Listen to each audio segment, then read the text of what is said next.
Sahabat Hikmah, jika Syaiful mencari nafkah dengan menjadi pengrajin keranjang kawat, beda lagi dengan perempuan asal kampung Nyalindu, Desa Warnajati, Kabupaten Sukabumi ini dalam menghidupi keluarganya. Asia selama 5 tahun belakangan ini setiap hari berjualan kerupuk besok dan rengginang buatannya sendiri.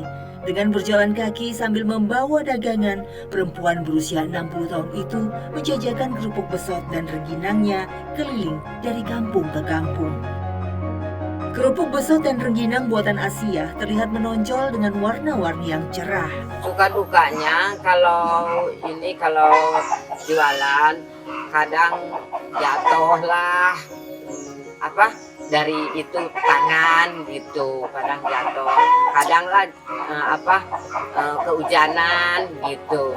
Asia menjual kerupuk besotnya seharga Rp16.000 per bungkus atau bisa dibeli eceran dengan harga hanya Rp800 saja per buahnya.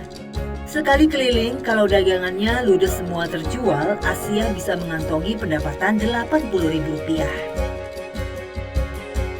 Cukup nggak cukup harus bagaimana lagi, harus cukupin aja. Namun tidak jarang, Asia juga sulit mendapatkan pembeli, walau sudah menawarkan dagangannya ke sana kemari. Meski demikian, Asia masih bersyukur karena kerupuk dan rengginangnya bukan jenis kudapan yang mudah basi, sehingga masih bisa dijual lagi keesokan harinya. Masih bisa disimpan, dijemur lagi gitu. Salah satu hal yang dikhawatirkan Asia jika kerupuk dan rengginang buatannya tidak terjual adalah kerupuknya bisa melempem atau menjadi rusak. Tentu saja jika ini terjadi tidak layak untuk dijual.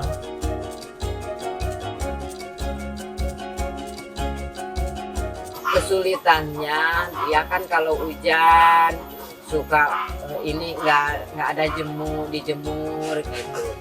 Kadang mah pada buluk-buluk gitu. Kalau musim hujan, kalau musim panas sih lancar-lancar aja gitu.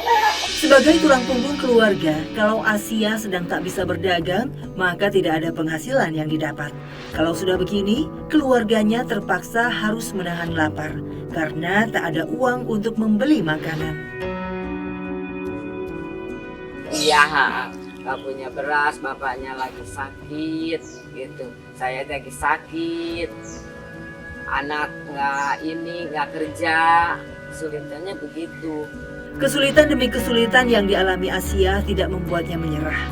Ada anak yang butuh makan dan biaya sekolah menunggunya di rumah.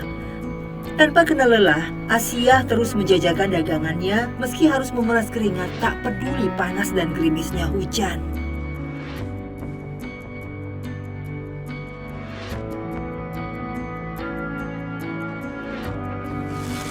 Ini uangnya, Bu. Sering banget sih beli kerupuk dengan kemarin gininya. Enak soalnya. Kalau lagi ada acara juga aku suka pesen ke dia. Gurih, enak, renyah. Bahan-bahan yang harus disediakan Asia untuk membuat kerupuk dan rengginang antara lain beras, aci, sagu, garam, pewarna, dan penyedap rasa. Dibantu anaknya yang beranjak remaja, Asia mulai membuat kerupuk besot dan rengginang. Pertama, beras direndam selama 1 malam. Setelah itu, dicuci dan langsung ditumbuk. Selesai ditumbuk, beras kemudian diayak. Kalau sudah, lanjut ke proses kukus. Setelah itu, tuangkan air panas, sekaligus membumbui dan mewarnai beras sampai jadi adonan. Selanjutnya, adonan dicetak. Ini kayaknya gagal nih, harus dikukus lagi nih.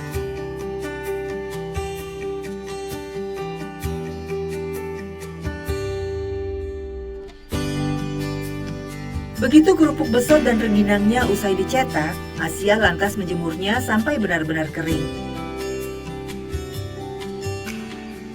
Proses menjemur ini bisa makan waktu seharian, bahkan lebih di musim hujan.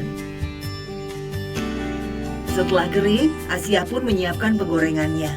Kerupuk besot dan rengginang ia goreng semuanya. Biasanya dalam sehari Asia mampu menghasilkan 100 buah kerupuk besot dan rengginang. Sulitnya kalau berasnya kayak ketan gitu, jadi nggak bisa, jadi lengket gitu. Dibikinannya nggak bisa, lengket jadinya gitu. Kalau beras yang itu mah enggak, yang perak mah tuh enggak lengket, jadi lancar dibikinnya. Sehari-hari Asia tidak hanya mengandalkan berjualan kerupuk besok dan rengginang untuk mencari nafkah. Saat jualannya sedang sepi pembeli, Asia pergi ke kebun untuk menebang bambu. Nantinya Asia akan membuat tali sayur untuk dijual agar bisa menambah penghasilannya dari berjualan kerupuk.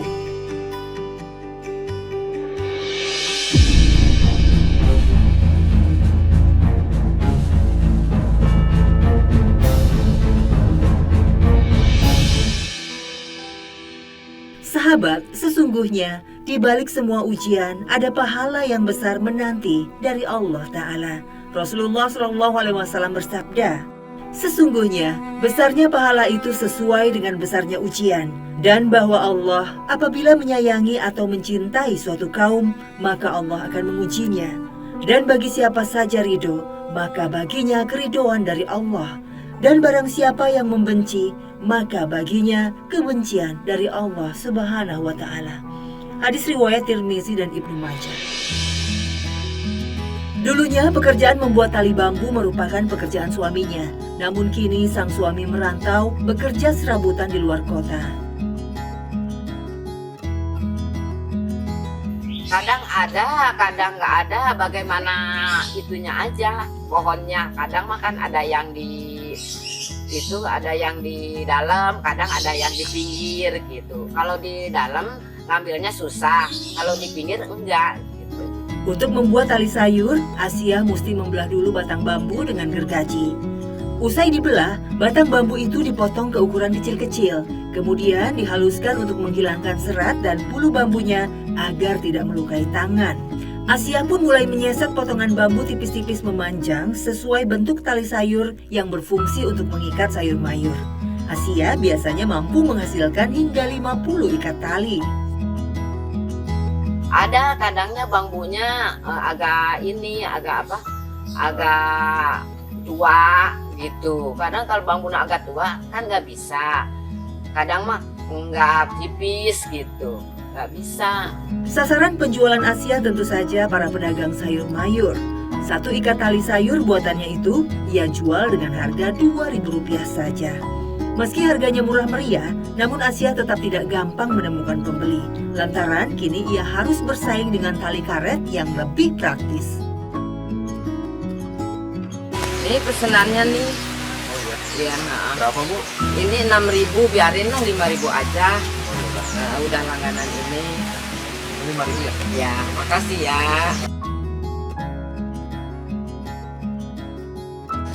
Paling 5 atau nyampe 6 sih. Tapi tadi saya beli cuma 3. Tergantung kebutuhan saya aja.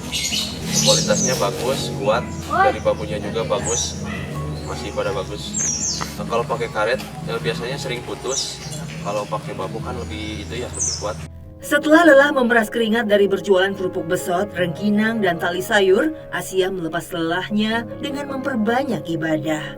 Semua nestapa dan kesulitan hidup ia mohonkan kemudahan kepada Allah Subhanahu wa Ta'ala, meminta agar semuanya diangkat dari tubuh rentanya, berdoa agar anak dan cucunya diberi rezeki yang berlimpah.